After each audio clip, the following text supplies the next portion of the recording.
नमस्कार विद्यार्थियों, हम राजनीति विज्ञान की पहली इकाई आपको करा चुके हैं, जहां संविधान की विशेषताएं, संविधान की प्रस्तावना और संघीय व्यवस्था के आधारभूत तत्वों का उल्लेख हमने किया। ये दूसरी इकाई है और दूसरी इकाई में आप पढ़ेंगे आज संसद यानी कि हमारी पार्लियामेंट, हमारी विधायिका। जैसा कि आप जानते हैं कि सरकार के मुख्य रूप से 3 अंग होते हैं: विधायिका, कार्यपालिका, न्यायपालिका। यहाँ हम हमारी विधायिका, जिसको हमने संसद नाम दिया है, राष्ट्रीय विधायिका है हमारी, संसद का उल्लेख कर रहे हैं। संसद और संसद के साथ उसके दोनों सदन, लोकसभा और राज्यसभा। लोकसभा और राज्यसभा प्रत्येक देश में वर्तमान में जो लोकतांत्रिक व्यवस्था चल रही है, उस लोकतांत्रिक व्यवस्था में वहाँ जो विधायिका है, उस विधायिका को अलग अलग नामों से जाना जाता है। फॉर एग्जाम्पल, संयुक्त राज्य अमेरिका में जो विधायिका है, उस विधायिका को हम कांग्रेस के नाम से जानते हैं। जापान में उसे हम डाइट के नाम से जानते हैं। अफगानिस्तान में हम उसे सूरा के नाम से जानते हैं। इराक में उसे हम मजलिस के नाम से जानते हैं। ब्रिटेन में उसे हम पार्लियामेंट के नाम से जानते हैं। जर्मनी में उसे बुंडेस्टाग के नाम से हम जानते हैं। रसिया में उसे ड्यूमा के नाम से जानते हैं और भारत में उसे हम संसद कह रहे हैं। हालांकि ये पहला अवसर नहीं है कि वर्तमान में ही संसद का अस्तित्व सामने आया है। प्राचीन काल से ही ऐसे तथ्य, ऐसे प्रमाण मिलते हैं जहां इस तरह की गणराज्य व्यवस्था और विधायिकाओं का जिक्र होता आया है।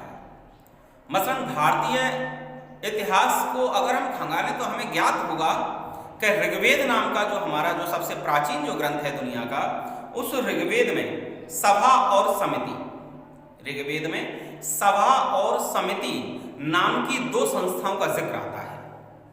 दरअसल वो सभा और समिति आधुनिक संसद का ही तो रूप है, और आधुनिक संसद की जो शुरुआत है वो हम हमारे इतिहासों के आधार पर ऋग्वेद में जाकर के हमें मिलता है कि सभा और समिति इसी तरह की संसदीय व्यवस्था का ही रूप थी। जहां तक भारत में संसदीय शासन व्यवस्था की बात है, तो आप जानते हैं कि आजादी से पूर्व 1947 में हम आजाद हुए। आजादी से पूर्व हम पर ब्रिटिश हुकूमत का शासन था, और ब्रिटिश हुकूमत के शासन काल के दौरान चूंकि ब्रिटेन में ऑलरेडी पार्लियामेंट्री सिस्टम लागू था, संसदीय व्यवस्था वहां लागू थी, तो ब्रिटिश पार्लियामेंट सिस्टम के तहत हमें भी हमारा जो भारत आज़ादी के समय प्राप्त हुआ, उस संसद की जो हमारी पृष्ठभूमि है वो कहीं ना कहीं ब्रिटिश शासन के दौर में भी है, क्योंकि ब्रिटिश शासन ने भी भारत में संसदीय व्यवस्थाओं की कानून निर्माण की शुरुआत लगभग कर दी थी। 1892 का चाहे वो चार्टर एक्ट हो, चाहे वो 1909 का चाहे वो कानून हो, चाहे वो 1919 का गवर्नमेंट ऑफ इंडिया एक्ट हो, चाहे वो 1935 का भारत शासन अधिनियम हो, इन सब से प्रेरणा लेकर के, और जब हम 1947 में जब हम आज़ाद हुए तो हमारी संविधान सभा ने भी हमारे लिए शासन व्यवस्था का जो रूप रखा, वो उसी नींव पर इमारत हमने हमारी खड़ी की, जिसको हम हमारी राष्ट्रीय विधायिका संसद के रूप में जानते हैं। हमारी संसद, जिसके गठन का उल्लेख संविधान के भाग 5 के आर्टिकल नंबर 79 में हुआ है।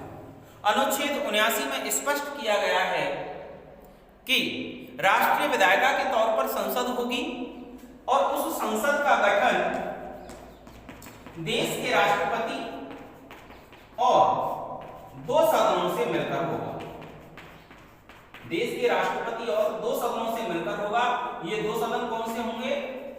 जिनमें प्रथम सदन लोकसभा और दूसरा सदन राज्यसभा होगा। यानी द्विसदनीय विधायिका है हमारी। यहाँ पहला सदन लोकसभा है, हाउस ऑफ पीपल, और दूसरा सदन है राज्यसभा यानी काउंसिल ऑफ स्टेट्स। अमेरिका की जो विधायिका है, जिसको हमने कांग्रेस नाम दिया, वहां भी दो सदनी है वह भी, उसमें हाउस ऑफ रिप्रेजेंटेटिव्स और दूसरा है सीनेट। इसी तरह ब्रिटेन की पार्लियामेंट में भी दो हाउस हैं, हाउस ऑफ कॉमन्स और हाउस ऑफ लॉर्ड्स।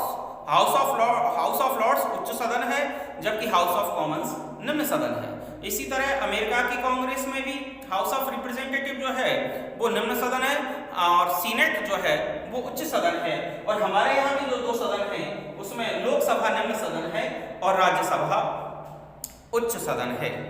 अब बात है कि संसद का सदस्य बनने की योग्यता क्या होनी चाहिए। तो देखिए, संसद का सदस्य बनने के लिए पहली शर्त है कि वह भारत का नागरिक होना चाहिए। दूसरी, लोकसभा का सदस्य बनने के लिए उसकी न्यूनतम आयु 25 वर्ष और राज्यसभा का सदस्य बनने के लिए उसकी न्यूनतम आयु 30 वर्ष की होनी चाहिए। इसके अलावा वह मानसिक तौर पर पूरी तरह से स्वस्थ होना चाहिए, पागल दिवालिया उसको घोषित नहीं किया गया हो। इस योग्यता का भी उल्लेख हमारे संविधान निर्माताओं ने किया है। साथ ही कोई व्यक्ति दोनों सदनों का सदस्य एक साथ नहीं हो सकता है, यानी एक बार में वह लोकसभा और राज्यसभा दोनों का सदस्य नहीं हो सकता। वो या तो लोकसभा का सदस्य बन सकता है या फिर राज्यसभा का बन सकता है। हालांकि चुनाव लड़ने पर ऐसा नहीं है कि एक ही क्षेत्र से वह चुनाव लड़ेगा, चुनाव वह दो क्षेत्रों से भी लड़ सकता है। और अगर दोनों ही क्षेत्रों से वह चुनाव जीत जाता है तो रूल रेगुलेशंस यह कहते हैं, नियम यह कहता है कि 1 माह के भीतर उसको अपना एक क्षेत्र की जो सीट उसने जीती है उससे उसको रिजाइन करना पड़ेगा, यानी कि केवल एक ही निर्वाचित सदस्य के तौर पर वह रह पाएगा। और 10वीं अनुसूची जो है हमारे संविधान की, उस 10वीं अनुसूची में 1985 में दल बदल निरोधक कानून बनाया था। तो अगर कोई संसद का सदस्य अगर चुनाव जीतने के बाद अगर दल बदल करता है और वह दल बदल कानून के अंतर्गत अगर पाया जाता है तो उसकी सदस्यता का अंत भी किया जा सकता है। ये संसद का सदस्य बनने के लिए आवश्यक है। आफ्टर ऑल, चुनाव जीतने के बाद शपथ कार्यक्रम आयोजित किया जाएगा, चाहे वो लोकसभा का हो चाहे राज्यसभा का हो। निर्वाचित होने के बाद वह सदस्य देश के राष्ट्रपति अथवा राष्ट्रपति के द्वारा नामित किसी व्यक्ति, अब वो पीठासीन अधिकारी होगा। अगर लोकसभा का पीठासीन अधिकारी है तो वह लोकसभा अध्यक्ष है, स्पीकर है, और अगर वह राज्यसभा का पीठासीन अधिकारी है तो सभापति है। तो वह राष्ट्रपति अथवा उसके नामित किसी व्यक्ति के समक्ष अपने पद और दायित्वों के पद और गोपनीयता की शपथ उनके सामने ग्रहण करेगा। इसके बाद है कि संसद कब आहूत की जाएगी। तो संसद सत्र आहूत करने की जिम्मेदारी देश के राष्ट्रपति को दी गई है। साधारण तौर पर संसद का जो अधिवेशन है, संसद का जो सत्र है, वह वर्ष में हम 3 बार ऑर्गेनाइज करते हैं, जिसमें पहला होता है बजट सत्र जो फरवरी के महीने में आयोजित होता है। दूसरा होता है आपका मानसून सत्र जो जुलाई के महीने से आयोजित होता है। और तीसरा होता है शीतकालीन सत्र जो नवंबर दिसंबर में आयोजित किया जाता है। ये 3 सत्र साल में आयोजित होते हैं। इसके अलावा अगर देश के समक्ष कोई चुनौती है या देश की सरकार या देश का जो राष्ट्रपति है वह आवश्यक समझे कि इमरजेंसी कोई मीटिंग बुलानी है, संसद सत्र आहूत करना है, बुलाना है, तो देश का राष्ट्रपति आपातकालीन संसद सत्र भी आहूत कर सकता है, बुला सकता है। संसद सत्र कब आयोजित किया जाएगा उसका भी प्रावधान संविधान में है, जिसको हम गणपूर्ति कहते हैं, कोरम कहते हैं। यह कोरम क्या है कि कम से कम कितने सदस्यों की उपस्थिति पर लोकसभा की कार्रवाई संचालित हो सकती है या राज्यसभा की कार्रवाई संचालित हो सकती है। तो उसका नियम है कि सदन की कुल सदस्य संख्या का 10वां भाग यानी 10% मेंबर्स विद स्पीकर, 10% सदस्य उपस्थित होने चाहिए, जिसको हमने कहा है गणपूर्ति। अगर उससे कम, अगर उससे बिलो अगर संख्या है तो सत्र आयोजित नहीं किया जा सकता, कार्रवाई शुरुआत नहीं की जा सकती।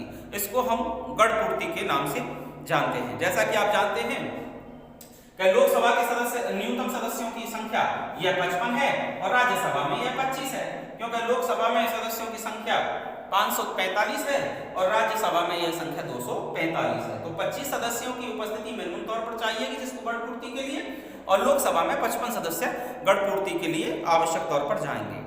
संसद के दौरान संसद के सदस्य किस भाषा में अपनी कार्रवाई कर सकते हैं, तो वह हिंदी भाषा के लिए और अंग्रेजी भाषा के रूप में वह अपनी कार्रवाइयों का संचालन कर सकते हैं। लेकिन अगर कोई सदस्य इंग्लिश नहीं जानता है, अगर कोई सदस्य हिंदी भी नहीं जानता है, तो उसको पीठासीन अधिकारी संबंधित सदन का इस बात के लिए इजाजत दे सकता है कि वह अपनी मदर टंग यानी मातृभाषा में भी अभिव्यक्ति अपनी रख सकता है। इसके अलावा संसद की कार्रवाई में भाग लेने के लिए मंत्री हैं, चाहे वो लोकसभा से बने हैं अथवा वो राज्यसभा से निर्वाचित हुए हैं, उन मंत्रियों को संसद के दोनों सदनों में कार्रवाइयों में भाग लेने का अधिकार है। इसी तरह महान्यायवादी जिसकी नियुक्ति देश के राष्ट्रपति के द्वारा की जाती है, यह सरकार का एक तरह से आधिकारिक संविधान का प्रवक्ता होता है। इस महान्यायवादी को भी संसद के दोनों सदनों में कार्रवाई में भाग लेने का अधिकार है। लोकसभा में भी भाग ले सकता है और राज्यसभा में भी भाग ले सकता है। लेकिन याद रखने वाली बात यह है कि महान्यायवादी को केवल कार्रवाई में भाग लेने का अधिकार है। ड्यूरिंग द वोटिंग अगर किसी मुद्दे पर अगर मत विभाजन हो रहा है तो महान्यायवादी को वहां अपना वोटिंग करने का कतई कोई अधिकार नहीं है। अब हम बात करते हैं कि किस तरह structure of Lok Sabha, structure of Rajya Sabha के संगठन कैसे कैसे है लोकसभा का और राज्यसभा का। तो सबसे पहले मैं आपको लोकसभा के बारे में आपको बता रहा हूं। जैसा कि आप जानते हैं कि लोकसभा हमारी संसद का प्रथम सदन है, निम्न सदन है, अस्थायी सदन है।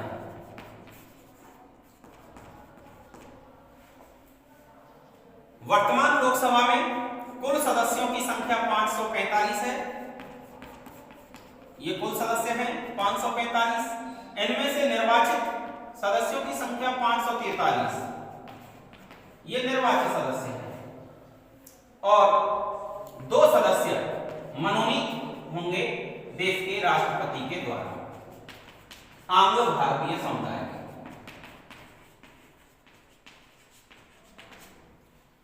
देश के संविधान के अनुच्छेद 81 में लोकसभा के संगठन का उल्लेख किया गया है, जहां बताया गया है कि लोकसभा में अधिकतम सदस्यों की संख्या 552 हो सकती है। अधिकतम सदस्यों की संख्या 552 हो सकती है और इनमें से 530 अधिकतम चुने जाएंगे राज्यों से, अधिकतम 20 सदस्य चुने जाएंगे यूनियन टेरिटोरीज यानी कि हमारे केंद्र शासित प्रदेशों से, और 2 राष्ट्रपति द्वारा मनोनीत किए जाएंगे।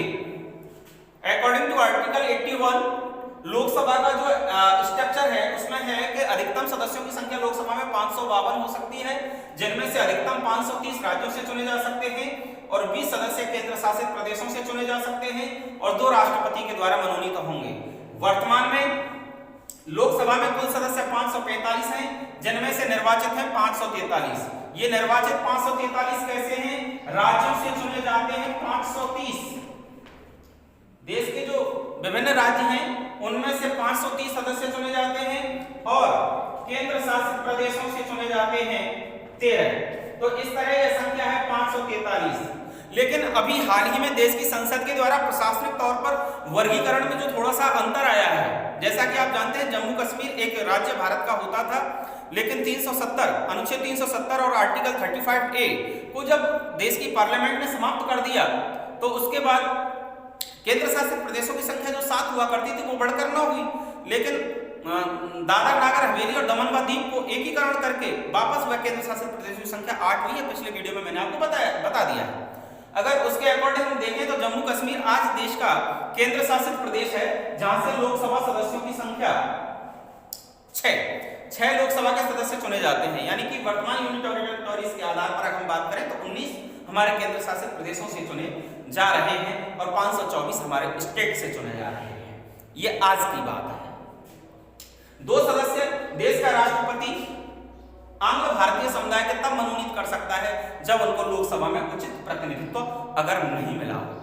क्योंकि हमारे देश में लोकसभा के जो निर्वाचन क्षेत्र हैं उनका बंटवारा जनसंख्या के आधार पर किया गया है और सर्वाधिक जनसंख्या उत्तर प्रदेश की है, तो लिहाजा सर्वाधिक लोकसभा सदस्य भी उत्तर प्रदेश से ही चुने जाते हैं। उत्तर प्रदेश से कुल 80 सदस्य लोकसभा के लिए निर्वाचित होते हैं, जबकि हमारे गृह प्रदेश राजस्थान से लोकसभा सदस्य चुने जाने की संख्या 25 है। चुनाव कैसे होता है? तो इसके लिए पूरे देश को 543 निर्वाचन क्षेत्रों में बांटा गया है और प्रत्येक निर्वाचन क्षेत्र की जनता प्रत्यक्ष रूप से गुप्त मतदान के द्वारा एक मेंबर का चयन करती है। और first past the post system ये प्रणाली है, यानी जो सबसे आगे, जिसको सबसे ज्यादा वोट मिले हैं वही चुनाव जीतेगा। वयस्क मताधिकार के आधार पर लोकसभा के सदस्यों का चुनाव कर लिया जाता है। बात करते हैं कार्यकाल की कि लोकसभा के सदस्यों का कार्यकाल कितना है। जैसा कि आप जानते हैं कि लोकसभा एक अस्थायी सदन है, हालांकि साधारण तौर पर उसका कार्यकाल 5 वर्ष के लिए निर्धारित किया गया है, 5 वर्ष के लिए निर्धारित किया गया है, परंतु देश का राष्ट्रपति देश के प्रधानमंत्री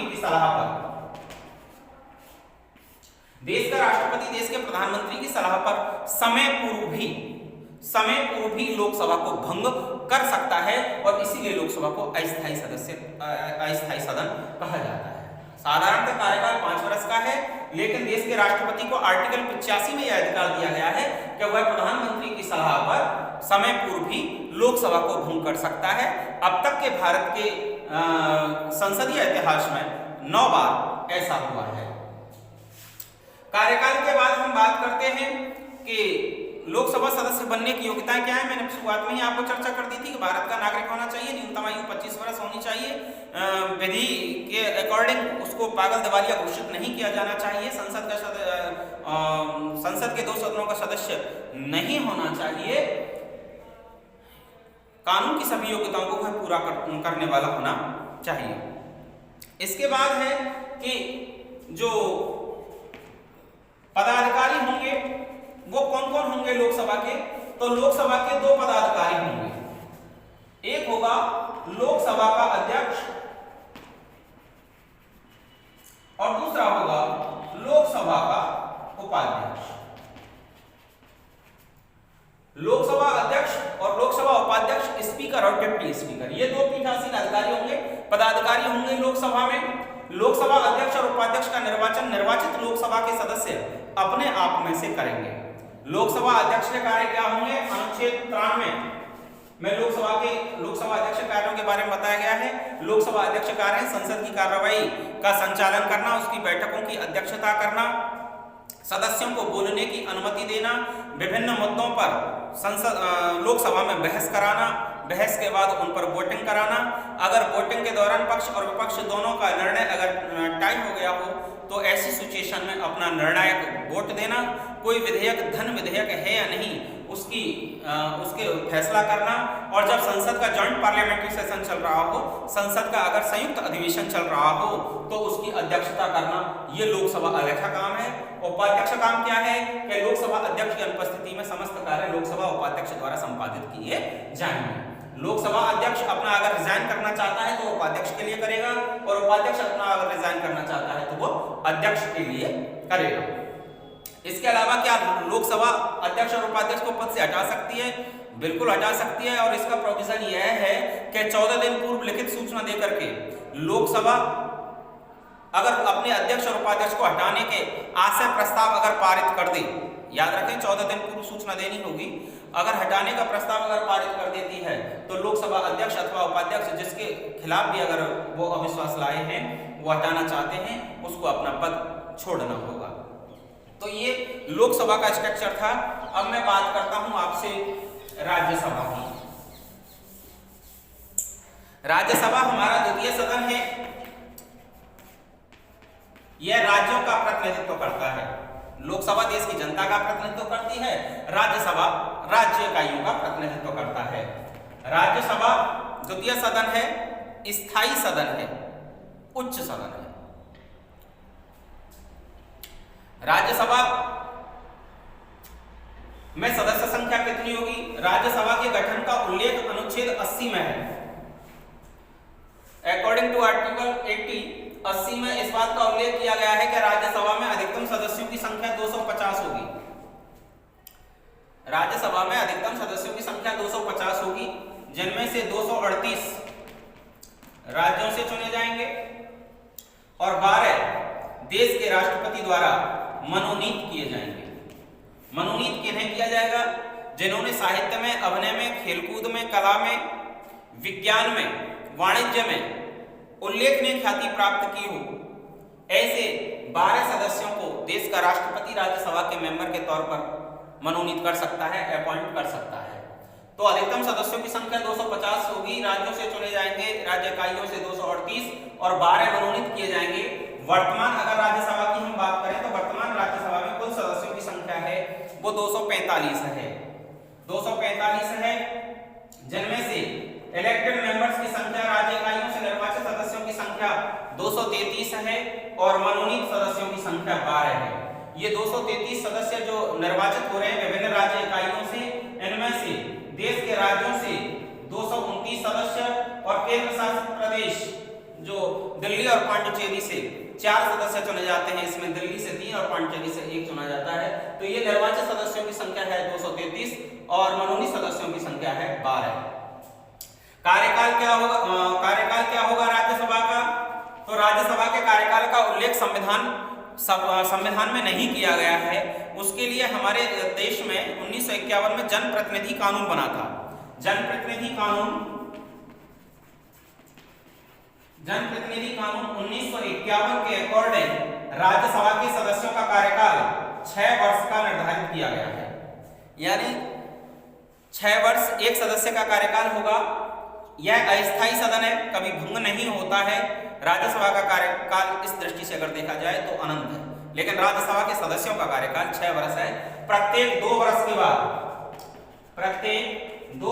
बाद एक तिहाई सदस्य अपना कार्यकाल पूरा कर लेते हैं, उनको अवकाश ग्रहण करा दिया जाता है और 1 तिहाई सदस्य नवीन पद धारण कर लेते हैं और यही प्रक्रिया अनवरत रूप से चल रही है। चुनाव कैसे किया जाएगा? संबंधित राज्य इकाइयां जिनसे सदस्य निर्वाचित हो रहे हैं उन राज्यों के निर्वाचित विधानसभा सदस्य, संबंधित राज्यों के विधानसभा सदस्य यानी कि निर्वाचित एमएलए आनुपातिक प्रतिनिधित्व प्रणाली के आधार पर राज्यसभा के सदस्यों का चुनाव करेंगे।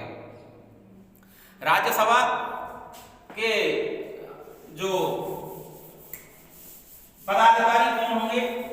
तो राज्यसभा में 2 पदाधिकारी होंगे और ये पदाधिकारी कौन होंगे? एक होगा सभापति और दूसरा होगा उपसभापति। सभापति कौन होगा? तो देश का उपराष्ट्रपति। देश के संविधान का अनुच्छेद 64 और देश के संविधान का अनुच्छेद 89। अनुच्छेद 64 कहता है कि उपराष्ट्रपति ही राज्यसभा का सभापति होगा और अनुच्छेद 89 कहता है कि राज्यसभा का सभापति उपराष्ट्रपति होगा। उपसभापति कौन होगा? राज्यसभा के निर्वाचित सदस्य अपने आप में से एक सदस्य नियुक्त करेंगे जो उपसभापति के कर्तव्यों का निर्वहन करेगा। सभापति के कार्य क्या होंगे? सदन की कार्रवाइयों का संचालन करना, सदन की बैठकों की अध्यक्षता करना, सदस्यों को बोलने की अनुमति देना। इसके अलावा विभिन्न मुद्दों पर राज्यसभा में बहस कराना, वोटिंग कराना और अगर अनिर्णय की स्थिति में आए, टाई हो जाए, बराबर वोट आए तो उस दौरान अपना कास्ट वोट करना, निर्णायक वोटिंग करना। उपसभापति का दायित्व क्या है? सभापति की अनुपस्थिति में उपसभापति सभापति के कर्तव्यों का निर्वहन करेगा। याद रखना, जिस समय देश का सभापति, क्योंकि सभापति उपराष्ट्रपति होता है और यदि उपराष्ट्रपति राष्ट्रपति की भूमिका में है, राष्ट्रपति पद किसी कारण से खाली है और उपराष्ट्रपति राष्ट्रपति के कर्तव्यों का निर्वहन कर रहा है, तो ऐसी सिचुएशन में उपसभापति सभापति के कर्तव्यों का निर्वहन करेगा। ये आपका रहा राज्यसभा का स्ट्रक्चर। याद रखें, सभापति का कार्यकाल 5 वर्ष का होता है और उपसभापति का कार्यकाल 6 वर्ष का होता है। सभापति का कार्यकाल 5 वर्ष का क्यों होता है? क्योंकि वह उपराष्ट्रपति होता है और उपराष्ट्रपति का कार्यकाल देश में 5 वर्ष है, इसलिए 5 वर्ष सभापति का कार्यकाल होता है और सभापति का कार्यकाल 6 वर्ष इसलिए होता है, वह राज्यसभा का सदस्य होता है और राज्यसभा के निर्वाचित सदस्य ही उसका चयन करते हैं, इसलिए उपसभापति का कार्यकाल 6 वर्ष होता है। तो ये आपका संसद थी और संसद के दोनों सदन थे, लोकसभा और राज्यसभा। कल हम चर्चा करेंगे कि हमारी पार्लियामेंट, हमारी संसद के दोनों सदन लोकसभा और राज्यसभा के प्रमुख कार्य क्या है। धन्यवाद।